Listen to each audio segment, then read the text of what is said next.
اعوذ باللہ من الشیطان الرجیم بسم اللہ الرحمن الرحیم الحمدللہ رب العالمین الصلاۃ والسلام علی رسولہ سیدنا محمد وآلہ وصحبہ۔ آج کا عنوان وہی شغل روحانی، تمامی مشاغل، متعدد مشاغل روحانیہ کے بارے میں بیان ہوا ہے ریاضت السالکین میں، جو میں نے کتاب تحریر کی ہے، تو اسی پر آج بیان کروں گا کہ ذکر و اذکار مشاغل روحانیہ۔ تو اب فی الوقت عنوان یہ ہے کہ ذکر شفائے مریض، در راست یا حد چپ یا سمد و طرف آسمان یا وطر دست دل یا فرد ہزار بار بویت۔ فائدہ اس کا یہ کہ مراقبے میں پابندی اور مشق کرنی چاہیے تاکہ یہ حالت ہو جائے کہ دل مراقبے سے بمشکل ہٹے اور مراقبے سے دل پھیرنا ناممکن ہو اور اس سے حضوریت اور محویت حاصل ہو، اور اپنے تمام عالم کا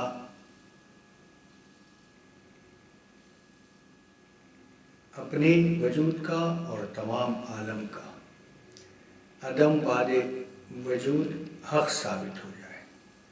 اور اس کے نزدیک لمحے میں بھی موقوف ہو جانے میں جان کی ہلاکت کا ڈر ہے۔ دیگر طریقہ کشف ارواح و ملائکہ، سالک داہنے صبح اور بائیں قدوس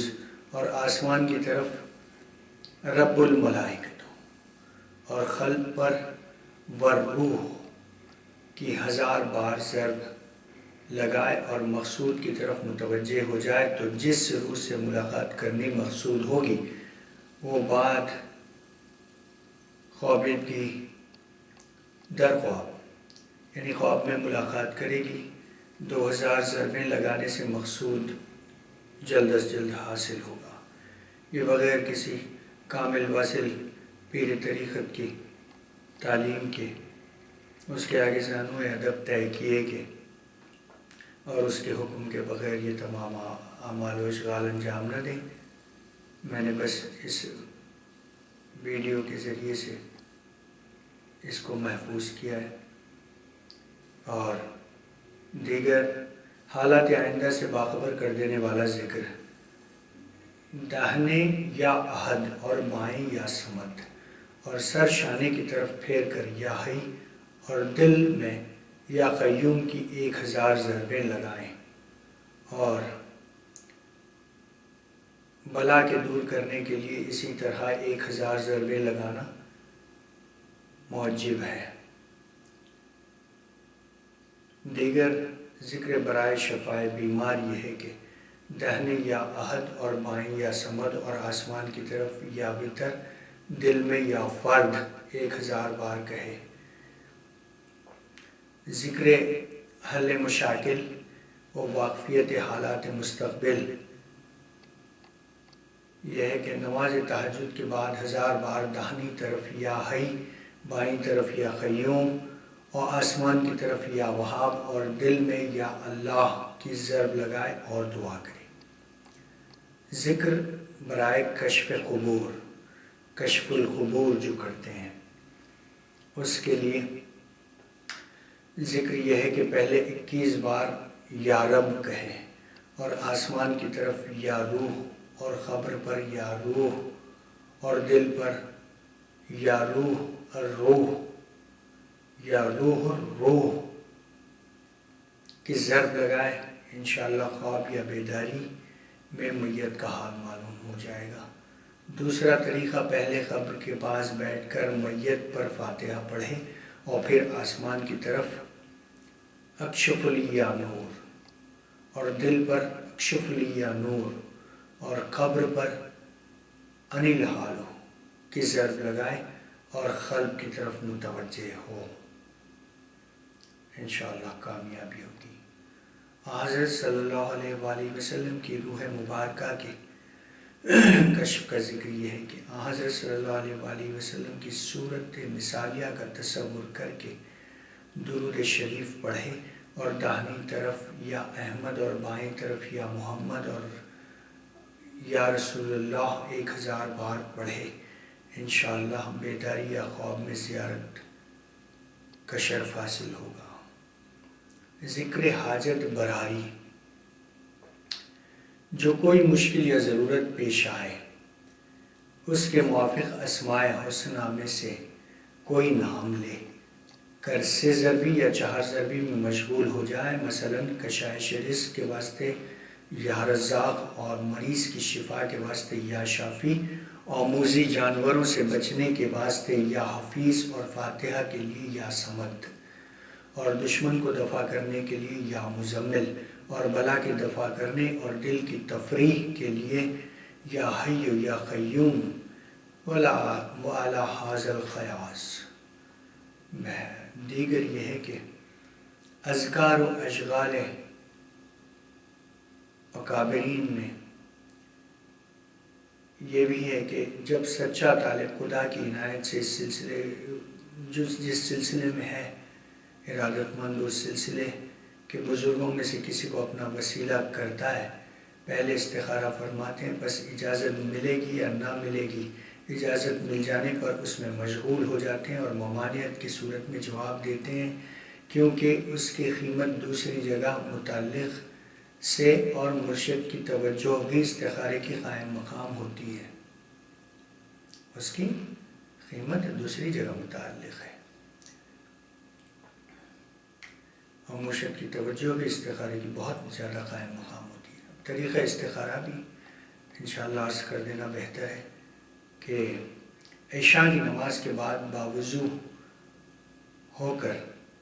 صدق دل سے استغفر اللہ الذی لا الہ الا هو الحی القیوم واتوب الیہ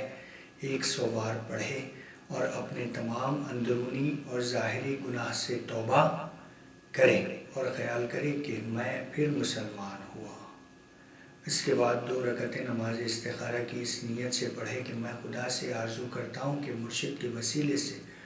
مجھ کو شریعت محمدی کا پابند کر دے، اور پہلی رکعت میں الحمد کے بعد آیت الکرسی اور دوسری رکعت میں الحمد کے بعد قل یا ایھا الکافرون خشوع و خضوع سے پڑھے اور بارگاہ الہی میں روئے اور سلام پھیر کے 101 بار کلمہ تمجید پڑھ کر ہاتھ اٹھا کر دعا مانگے، اور جب نیند کا غلبہ ہو تو وہیں زمین پر سو رہے، اور اگر کوئی عذر ہو تو جہاں چاہے سو رہے، اور سوتے میں جو کچھ خواب دیکھے مرشد سے بیان کرے، اور حالت استخارہ میں اپنے دل کی حالت پر غور کرے۔ اگر قلب میں اعتقاد کی وہی مضبوط ہے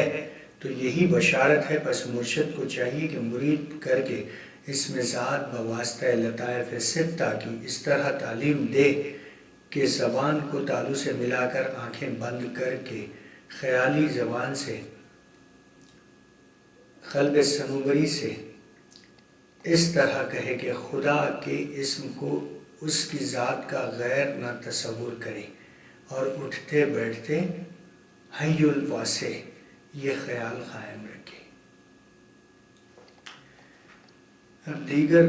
طریقے ذکر لطائف الستہ اور ان کا بیان۔ انسان کے جسم میں 6 جگہیں انوار اور برکتوں سے پر ہیں اور یہی لطائف الستہ کہلاتے ہیں۔ اول لطیفہ قلبی، اس کی جگہ بائیں پستان سے 2 انگل نیچے ہے اور اس کا نور سرخ ہے۔ دوسرے لطیفہ روحی، اس کی جگہ داہنے پستان سے 2 انگل نیچے ہے اور اس کا نور سفید ہے۔ تیسرے لطیفہ نفس، اس کی جگہ ناف کے نیچے ہے اور اس کا نور زرد ہے۔ چوتھے لطیفہ سری، اس کی جگہ سینے کے درمیان ہے اور اس کا نور سبز ہے۔ پانچویں لطیفہ خفی، اس کی جگہ ابرو کے اوپر ہے اور اس کا نور نیلگوں ہے۔ چھٹے لطیفہ اخفا، اس کا مقام الدماغ اور اس کا نور سیاہ آنکھ کی سیاہی کی مانند ہے، الدماغ۔ سالک کو ان 6 لطیفوں کا یہاں تک ذاکر ہونا چاہیے کہ خود ان کے ذکر سے واقف ہو جائے اور مرشد اس ذکر کو لطیفہ مریدین میں ڈالنے کی طرف توجہ کرے، لطیفہ مرید میں ڈالنے کی توجہ کرے اور بارگاہ الہی میں دعا کرے اور مرید سے زبان کو تالوں میں چمٹوا کے بغیر زبان ملائے قلب سے اس میں ذات ادا کرنے کو کہے اور خود ہمت سے توجہ کرے، یعنی اپنے قلب کے منہ کو مرید کے قلب پر تصور کرے اور غیر خدا کے خیال کو اس کے دل میں آنے سے روک کر اس کے قلب کو اپنی طرف جذبہ قلبی سے مائل کرے تاکہ اس توجہ کے اثر سے اس کے لطیفے میں حرکت پیدا ہو اور ذکر جاری ہو جائے۔ اسی طرح 1 گھنٹے سے کم و بیش مرید کی طرف متوجہ رہے اور خیال کرے کہ یہ تصرف جو مجھ کو حاصل ہوا ان بزرگان سلسلہ کی اعانت اور توجہ سے ہے۔ اب قلب صنوبری، قلب حقیقی جو عالم امر سے ہے کا نشیمن ہے، اس کو حقیقت جامع بھی کہتے ہیں، اور خدا کی عادت جاری ہے کہ جب مرید اپنے قلب کی طرف متوجہ ہوتا ہے تو مبدأ فیض سے قلب حقیقی کے واسطے اس کو فیض پہنچتا ہے۔ جب لطیفہ قلبی کی مشق کامل ہو جائے اور فنائے قلبی حاصل ہو جائے تو باقی لطائف کی الگ الگ مشق کرنی چاہیے، اور فنائے لطائف یہی ہے کہ لطیفے میں مست غرق ہو جائے اور اس میں تکلیف کی ضرورت نہ ہو، اور کبھی مرید پر لطیفے میں انوار اور تجلیاں ظاہر ہوتی ہیں، ایسی حالت میں اس کو ان میں محو نہ ہونا چاہیے بلکہ خدا کے منزہ اور پاک ہونے کا خیال کرنا چاہیے، اور لطیفہ قلبی میں نفی و اثبات صغیر بھی تعلیم کیا جاتا ہے۔ اس کا طریقہ یہ ہے کہ آنکھیں اور ہونٹ بند کر کے سانس ناف کے نیچے سے نکال کر قلب میں روکے اور لا کو ناف سے نکال کر گلے تک پہنچا کر الہ کو گلے سے لطیفہ روحی تک لا کر اللہ کی دل پر اس طرح ضرب لگائے کہ اس کا اثر تمام لطیفوں پر پہنچے اور غیر اللہ کی نفی اور خدا کی ذات کے اس بات کا تصور کرے۔ پہلے ایک سانس میں 1 دفعہ کریں اور تدریجاً ترقی دیتا جائے یہاں تک کہ 21 مرتبہ پہنچ جائے، لیکن طاق عدد کا اور مد و شد کا،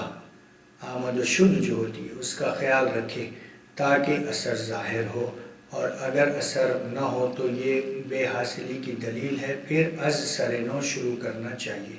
اور ذکر کا اثر یہ ہے کہ نفی کے وقت وجود انسانی کی بالکل نفی ہو جائے اور حالت اثبات میں جذبات الہی کا ظہور ہو۔ اس ذکر میں ایسا منہمک ہونا چاہیے کہ مذکور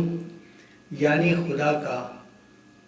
ذکر انسان کے دل پر غائب ہو جائے، وہ معشوق کا نام بھول کر جلوہ معشوق میں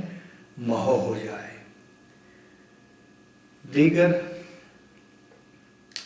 بیان شغل لطائف ستہ، ناف کے نیچے سے سانس کو کھینچ کر جس لطیفے کا شغل منظور ہو اس پر ٹھہرائے، اور جس قدر ممکن ہو اس میں ذات میں اس کے معنی اور اس جگہ کے نور اور واسطے کے ساتھ منہمک ہو جائے اور اسم کو ذات کا غیر نہ سمجھے۔ بعض لوگ ان مقامات کا ذکر بغیر حبس دم کے کرتے ہیں اور ذکر وہی اسم ذات ہے۔ اب دیگر قابل ذکر امر یہ کہ طریقہ ذکر جاروب، ان لطائف میں ان کا طریقہ یہ ہے کہ اسم ذات کے تصور کے ساتھ سانس کو پوری قوت سے بغیر سانس روکے ہوئے جس لطیفے کی جاروب مقصود ہو اس سے کھینچ کر ہو کی ضرب اسی لطیفے پر لگائے۔ مثلاً اگر لطیفہ قلبی کی جاروب کرتا ہے تو اسم ذات کے تصور کے سانس کو قلب پر لگائے، یہی ہر لطیفے کی جاروب میں ہونا چاہیے۔ اور ذکر الرح کا طریقہ ان لطائف میں یہ ہے کہ اسم ذات کے تصور کے ساتھ سانس کو جو لطیفہ مقصود ہے اس سے الٹا کھینچ کر اسی لطیفے پر ہو کی ضرب لگائے، چنانچہ جاروب لطیفہ قلب کے بیان میں ذکر کیا گیا ہے اس سے پہلے، لیکن جب 6ویں لطیفوں کی مشق سے فارغ ہو جائے، چھٹویں لطیفے کی مشق سے جب فارغ ہو اور ان میں کمال حاصل ہو جائے تو مرشد کو تمام لطائف کی طرف ایک بارگی توجہ کرنے کو فرمانا چاہیے اور خود بھی توجہ کرنا چاہیے تاکہ تمام لطیفے بآسانی جاری ہو جائیں۔ اگر لطائف کی سیر کی کچھ تجلیاں ظاہر ہوں تو ان میں مشغول ہو کر بے پرواہ نہ ہو جائے بلکہ ترقی کی خواہش کرنا چاہیے۔ اس کا فائدہ یہ ہوگا، اصطلاح صوفیہ میں اس سیر کو سیر لطائف کہتے ہیں اور اس کے تمام ہونے پر اس کو سلطان الذکر کہتے ہیں۔ دیگر قابل ذکر امر یہ کہ طریقہ سلطان الاسرار، مرید کو سر سے پیر تک اپنے جسم کے ہر بال کی طرف متوجہ ہو کر اس میں ذات کا تصور کرنا چاہیے اور مرشد کو بھی ہر چیز کی طرف متوجہ ہونا چاہیے اور شغل میں اس قدر منہمک ہو جائے کہ جسم کا ہر بال ذکر کرنے لگے، یہاں تک کہ اگر اس کی طرف سے توجہ ہٹانا چاہے تو قدرت نہ رکھے۔ یہاں تک تو وہی اذکار بیان کیے گئے ہیں جو لطائف ستہ کے ضمن میں ہیں، کیونکہ اس سلسلے کے تمامی سلسلے کے مشائخ عظام کے نزدیک اس راستے میں منزل مقصود تک پہنچنے کے لیے 7 قدموں کی ضرورت ہے۔ ان میں سے 5 قلب، روح، سر، خفی، اخفاء عالم۔ اخفاء جو ہے وہ عالم امر سے ہے اور نفس اور قلب 2 عالم قلب سے ہیں اور خالب 4 عنصر سے مرکب ہے۔ اب اس صورت میں 2 لطیفے ہوئے، سالک کو قلب سے جو عالم امر سے ہے شروع کراتے ہیں۔ نصف دائرہ اس وجہ سے چھوڑ دیا گیا ہے کہ بہت قریب ہے اور لطائف غالب جو ہوتے ہیں یعنی عناصر اربعہ کو نفس کے ضمن میں سلوک فرماتے ہیں، اس کے بعد نفی و اثبات کا ذکر تعلیم فرماتے ہیں۔ طریقہ نفی و اثبات ہمیشہ سے کمالات اور ولایت اور اس طریقے کی بنا اسی ذکر پر ہے اور لطائف ستہ میں اسم ذات کا ذکر قطب ربانی حضرت مجدد الف ثانی کی تجویز سے ہے، حضرت کی تجویز ہے۔ اب دیگر قابل ذکر امر یہ کہ طریقہ شغل نفی و اثبات، اس میں آنکھیں بند کر کے زبان کو تالو سے اچھی طرح ملا کر سانس کو ناف کے نیچے سے کھینچ کر ام و دماغ میں لائے اور لا کو ناف سے کھینچ کر ام و دماغ تک لے جائے اور وہاں سے الہ کو لطیفہ روحی کی طرف لا کر اللہ کی ضرب دل پر لگائے اور لا الہ سے غیر کی نفی کا خیال کرے اور اللہ سے ذات باری جو بے کیف ہے کہ ثابت کرنے کا خیال کرے اور مبتدی لا معبود الا اللہ اور متوسط لا مقصود الا اللہ اور منتہی لا موجود الا اللہ کا تصور کرے اور ایک سانس میں زائد سے زائد 21 بار کہے۔ اگر اس کا ذکر اثر یعنی غیر اللہ سے بے تعلقی دل میں پیدا ہو جائے تو خدا کا شکر ادا کرے، ورنہ پھر شروع سے ابتدا کرے، اس کا اثر پیدا ہوگا۔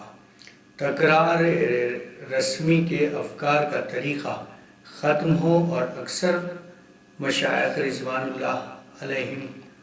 اجمعین کا یہ سلوک یہیں تک ہے۔ اس کے بعد مراقبات اور اذکار ہیں جو اب انشاءاللہ بیان ہوتے ہیں۔ پہلے مرید کو فنائے افعال جس کو توحید افعالی کا مراقبہ کہتے ہیں تعلیم فرماتے ہیں۔ اب مراقبہ توحید افعالی،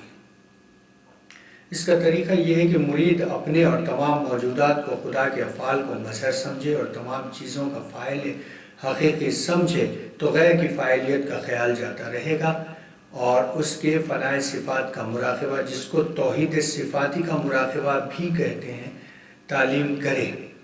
یعنی اپنے اور تمام موجودات کی صفات کو خدا کی صفات میں مستحلق سمجھے، یہاں تک کہ حدیث سے کنت لہو سمعہ و بصرہ کا مصداق ہو جائے، اس کے بعد فنائے ذاتی کا مراقبہ جس کو توحید ذاتی کا مراقبہ کہتے ہیں معاف کریں تعلیم فرماتے ہیں۔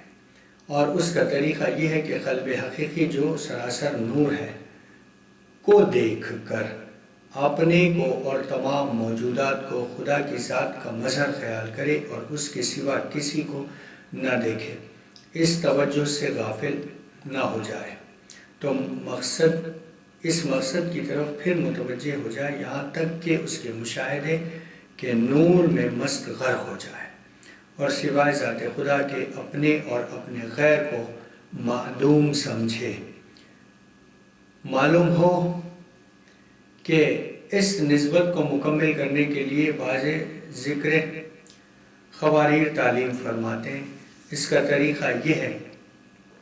کہ حقیقت جامع کو آفتاب کے مانند اور تمام موجودات کو شیشے کے مانند خیال کرے اور تصور کرے کہ یہ شیشے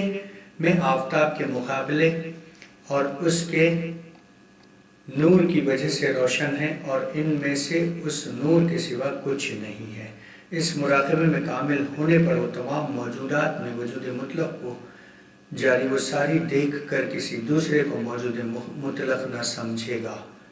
من عرف نفسہ فقد عرف ربہ، اسی حالت کی خبر دیتا ہے اور غلبہ شہوار اور حق معیت کی وجہ سے تمام چیزوں کو حق پائے گا، شہود کا غلبہ زیادہ ہوگا۔ اس کو صوفیہ کی اصطلاح میں توحید وجودی کہتے ہیں۔ ولایت اس سے شروع ہوتی ہے اور تمام چیزوں سے بے خبر اور غافل ہونے پر خدا کے جمال کا مشاہدہ ہو تو اس نسبت کو توحید شہودی کہتے ہیں۔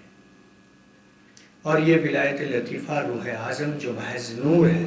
سے متعلق ہے، اور یہ دونوں ولایت کے رتبے اور اولیاء کے ساتھ مخصوص ہیں۔ اس مرتبے میں علم لدنی و مرتبہ خطوبیت و عبدالیت حاصل ہوتے ہیں۔ واللہ یرزق من یشاء بغیر حساب۔ جب یہ نسبت مکمل ہو جائے تو مرید کو ان تجلیوں اور مشاہدوں سے لطف حاصل کر کے سکون نہ لینا چاہیے بلکہ ترقی کا آرزومند رہنا چاہیے۔ اگرچہ یہ بھی ولایت کا کمال ہے لیکن اس میں ایک گناہ شرک متصور ہوتا ہے تاکہ مطلوب حقیقی کا حصول بغیر کسی چیز کے میل کے ہو۔ اس کے بعد مرید کو چاہیے کہ مرشد کی توجہ سے اپنے کو ان تجلیوں اور مشاہدات اور ارادت، اگرچہ یہ سب لطیف ہوں، کہ غلبے اور تمام خیالات اور ذہنی باتوں سے خواہ حق ہوں خواہ ناحق ہوں، خواہ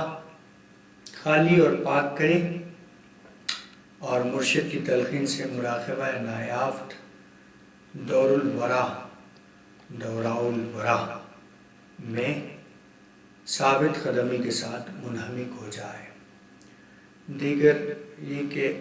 مراقبہ نایافت کا طریقہ یہ ہے کہ سری کو مذکورہ والا ارادت سے خالی کر کے، جو پہلے ابھی ذکر ہوا ہے اس سے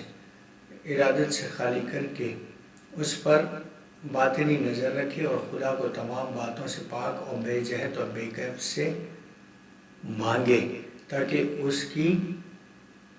نظر مطلوب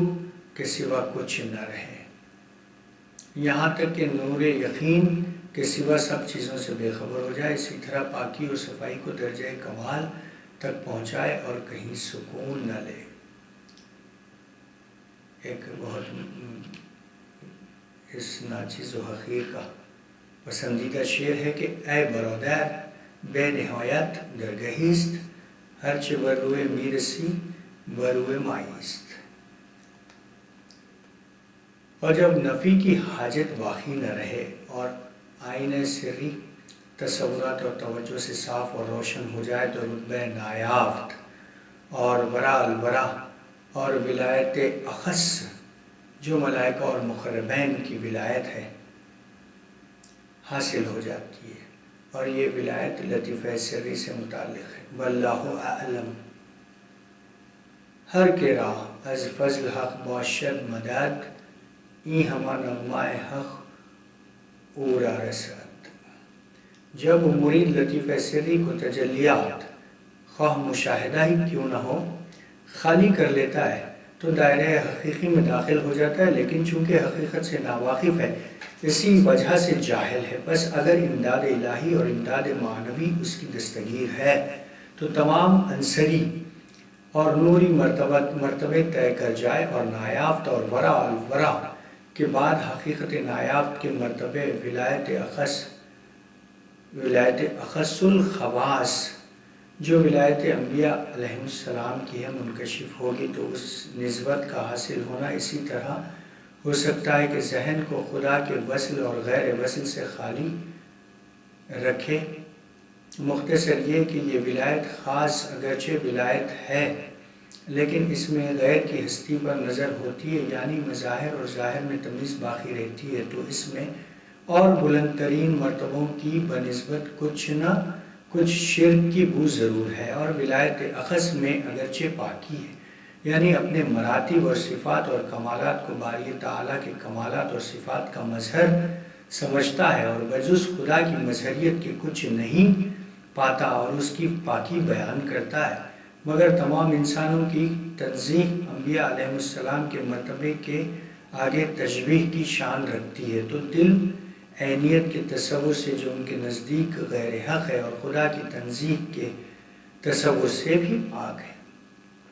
تعالی اللہ عن ذالک علوا کبیرہ، خدا ان سب باتوں سے بالا اور پاک ہے اور خالی کرے۔ وہ ترقی کا آرزومند ہو اور تاکہ بے کیف اور بے جہت تجلی اس کے دل پر ہو، اور انوار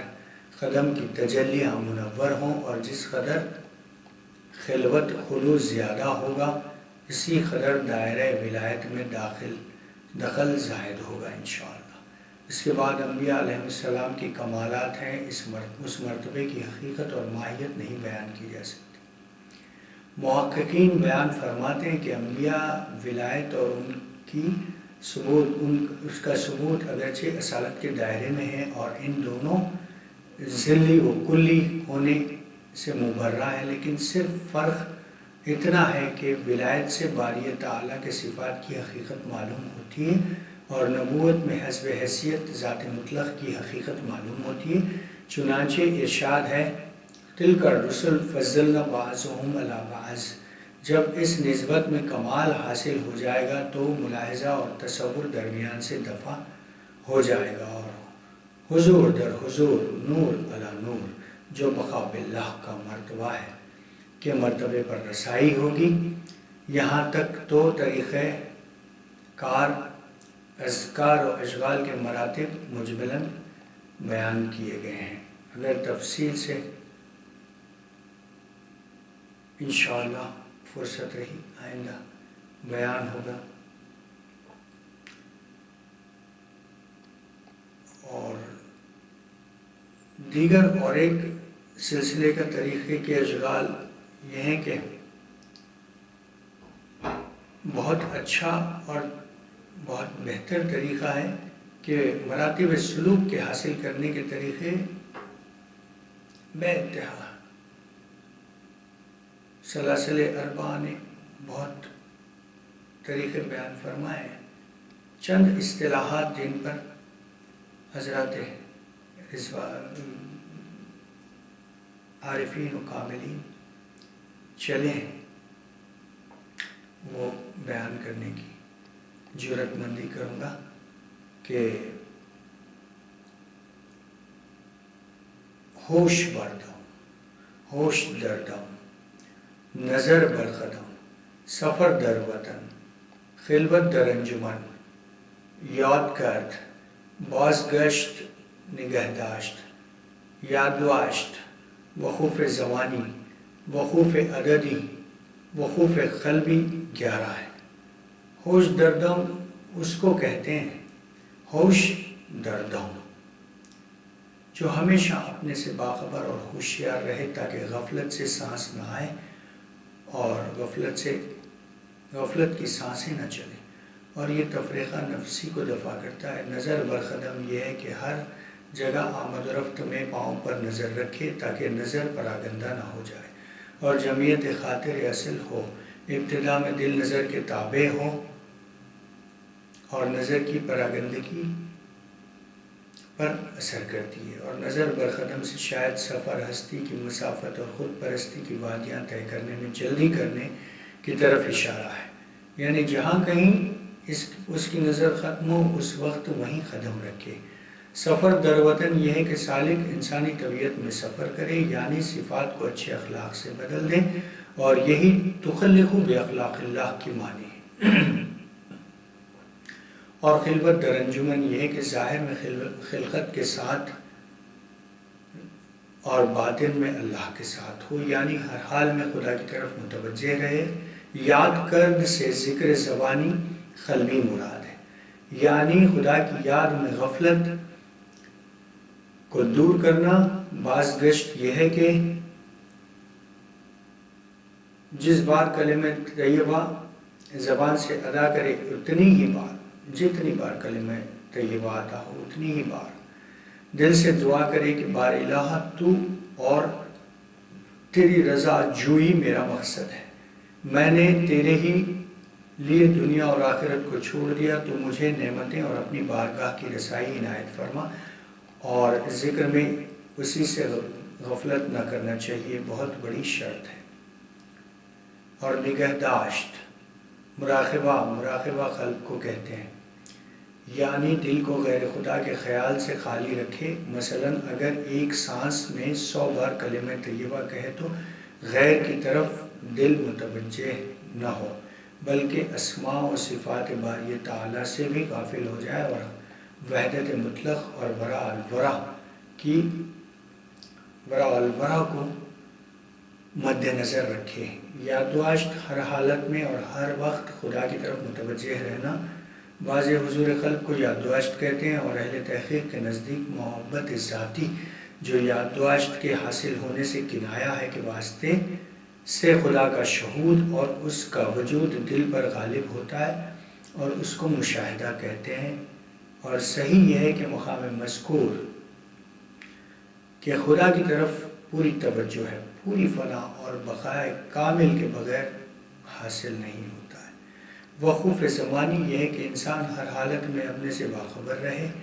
خدا کی اطاعت کرتا ہے تو شکر کرے، اور گناہ میں ہے تو عذر اور توبہ کرے، یا پاس انفاس کا خیال رکھے کہ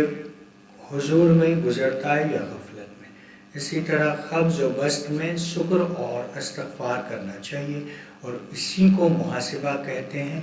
وقوف عددی نفی و اثبات طاق عدد کے خیال رکھنے کو کہتے ہیں، جیسا کہ میں نے اس سے پہلے بیان کیا ہے۔ اور ذکر قلبی میں عدد کی رعایت کرنے سے پریشانی خاطر دفع ہوتی ہے۔ وقوف قلبی یہ ہے کہ ذکر کرنے والا خدا سے باخبر اور واقف رہے، یا خدا کے حضور میں دل کے اس طرح خاطر رکھنے کو کہتے ہیں کہ غیر خدا سے کوئی تعلق نہ رہے۔ اور بعض حضرات نے کہا ہے کہ ذکر کے وقت ارتباط اور تنبیہ شرط ہے، کیونکہ محققین نے فرمایا ہے کہ اگر طالب میں ذکر قلبی قرار نہ کرے اور اثر نہ کرے تو اس کو ذکر سے روک کر وقوف قلبی کا مرشد حکم فرمائے، تاکہ ذکر جلد اثر کرے۔ والسلام۔